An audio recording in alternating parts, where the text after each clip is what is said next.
क्या प्रधानमंत्री मोदी को कुर्सी छोड़नी पड़ जाएगी? राहुल गांधी की हुंकार के साथ अखिलेश यादव की छलांग और प्रियंका गांधी की तालियों की गूंज और 300 विपक्षी सांसदों के नारे। गली गली में शोर है, चुनाव आयोग वोट चोर है। ये सिर्फ विपक्ष का एक मार्च नहीं था, बल्कि ऐलाने जंग था। बीजेपी और चुनाव आयोग वोट चोरी के आरोप में कटघरे में खड़े हैं। विपक्ष ने संसद से चुनाव आयोग के लिए ये बड़ा मार्च निकाला, जिसमें कांग्रेस, समाजवादी पार्टी, आम आदमी पार्टी, डीएमके, टीएमसी समेत कई दलों के बड़े नेता शामिल हुए।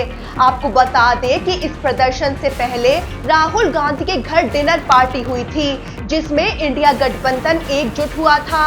इस दौरान राहुल गांधी ने एक प्रेजेंटेशन के जरिए समझाया था कि कैसे देश में वोट चोरी हो रही है। बीजेपी और चुनाव आयोग पर मिली भगत के आरोप लगे। इसके बाद सभी विपक्षी दलों ने रणनीति बनाई कि इस मुद्दे को एकजुट होकर गंभीरता से उठाया जाएगा। अब आज दिल्ली की सड़कों पर नजारा भी ऐसा ही देखने को मिला। राहुल गांधी, अखिलेश यादव, प्रियंका गांधी समेत 300 से ज्यादा सांसद ने संसद से चुनाव आयोग तक पैदल मार्च निकाला। मकसद साफ, वोट चोरी और बिहार में एसआईआर के खिलाफ विरोध दर्ज कराना। लेकिन दिल्ली पुलिस ने साथ बैरिकेड्स लगा दिए। इजाजत ना होने का हवाला देते हुए मार्च को रोकने की कोशिश की गई। इस मार्च में राहुल गांधी आगे आगे चल रहे थे, बाकी सांसद कदम से कदम मिलाकर आगे बढ़ रहे थे, लेकिन पुलिस से टकराव हो गया। ऐसे में अखिलेश यादव बैरिकेड्स फांदते दिखे। कुछ सांसदों ने तो बैरिकेड्स तोड़ने की कोशिश भी की।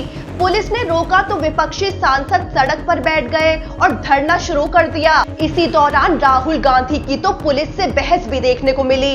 अखिलेश यादव भड़क उठे और बोले कि हमें रोकने के लिए पुलिस का इस्तेमाल हो रहा है। वो बोले कि चुनाव आयोग पर कई बार सवाल उठे हैं, अगर शिकायत है तो कार्रवाई होनी चाहिए। उन्होंने यूपी में भी वोट चोरी के आरोप लगाए। राहुल गांधी की पुलिस अधिकारियों से बहस हुई और फिर दिल्ली पुलिस ने राहुल गांधी, प्रियंका गांधी और इंडिया गठबंधन के कई सांसदों को हिरासत में ले लिया। उन्हें बसों में बैठाकर सेंट्रल दिल्ली से बाहर ले जाया गया। प्रियंका गांधी ने गिरफ्तारी के बाद कहा कि ये सरकार कायर है। राहुल गांधी बोले कि सच्चाई देश के सामने है, ये संविधान बचाने की लड़ाई है। तो इंडिया गठबंधन के इस मार्च का नतीजा ये रहा कि विपक्ष का बड़ा शक्ति प्रदर्शन जरूर हुआ, लेकिन पुलिस के रोके जाने और गिरफ्तारी के चलते सभी सांसद चुनाव आयोग तक पहुंच नहीं पाए। वहीं अब कांग्रेस अध्यक्ष मल्लिकार्जुन खड़गे ने इंडिया ब्लॉक के सांसदों के लिए एक और डिनर मीटिंग बुलाई है। ये दूसरी बार है जब वोट चोरी के मुद्दे पर इंडिया गठबंधन की इतनी बड़ी बैठक हो रही है।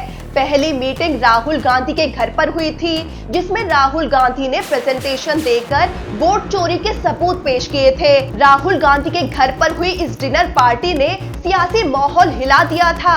ये महज डिनर नहीं था, बल्कि विपक्ष की एकजुटता का मास्टर स्ट्रोक माना गया। इसमें 24 पार्टियों के 50 से ज्यादा नेता शामिल हुए थे। Samajwadi party, RJD, Shiv Sena, DMK, NCP, CPI और यहाँ तक कि कांग्रेस की आलोचक रही ममता बनर्जी की टीएमसी भी। आम आदमी पार्टी भले ही डिनर में नहीं आई थी, लेकिन एसआईआर और वोट चोरी के मुद्दे पर राहुल गांधी के साथ खड़ी है। आज विपक्ष के मार्च के दौरान भी आम आदमी पार्टी की मौजूदगी देखी गई। तो जो गठबंधन बिखर रहा था, वो अब फिर से एकजुट दिख रहा है। आपको याद दिला दें कि 2024 के लोकसभा चुनाव में इंडिया गठबंधन ने बीजेपी को बहुत नुकसान पहुंचाया था। बीजेपी को बहुमत नहीं मिल पाया और सहयोगी दलों के सहारे सरकार बनानी पड़ी। अब राहुल गांधी ने जो सबूत पेश किए हैं, उससे वो ये दावा कर रहे हैं कि मोदी सरकार बन ही नहीं पाती अगर वोटों की चोरी ना होती, यानी नरेंद्र मोदी आज प्रधानमंत्री ना होते और इंडिया गठबंधन की सरकार होती। आपको ये भी बता दें कि राहुल गांधी ने 5 तरीके बताए हैं, जिनके जरिए बीजेपी ने चुनाव आयोग के साथ मिलकर वोट चोरी की है। पहला, वोटर लिस्ट में डुप्लीकेट नाम मिले हैं। दूसरा, वोटर्स के कई फर्जी और इनवैलिड एड्रेस डाले गए। तीसरा, बिना फोटो या फर्जी फोटो वाले वोटर्स रजिस्टर्ड है। चौथा, एक ही एड्रेस पर भारी संख्या में वोटर्स का नाम जोड़ा गया। और पांचवा, फॉर्म 6 का बड़े पैमाने पर दुरुपयोग हुआ। अब पूरे देश का चुनावी सिस्टम सवालों के घेरे में आ गया है। पहले राहुल गांधी के घर डिनर पार्टी, फिर सड़कों पर उतरकर मार्च और अब खरगे के आवास पर इंडिया गठबंधन की मीटिंग। ये सब बताता है कि बीजेपी की मुसीबत बढ़ने वाली है और देश में बड़ा सियासी तूफान आना तय है। वहीं बड़ा सवाल ये भी खड़ा हो रहा है कि क्या राहुल गांधी अब इंडिया ब्लॉक का चेहरा बनने की ओर बढ़ रहे हैं। तो आपको बता दें कि इंडिया गठबंधन में कांग्रेस के साथ कई दलों की खटास देखी जा रही थी। ममता बनर्जी और केजरीवाल तो साफ तौर पर ये खटास जाहिर करते भी दिखे।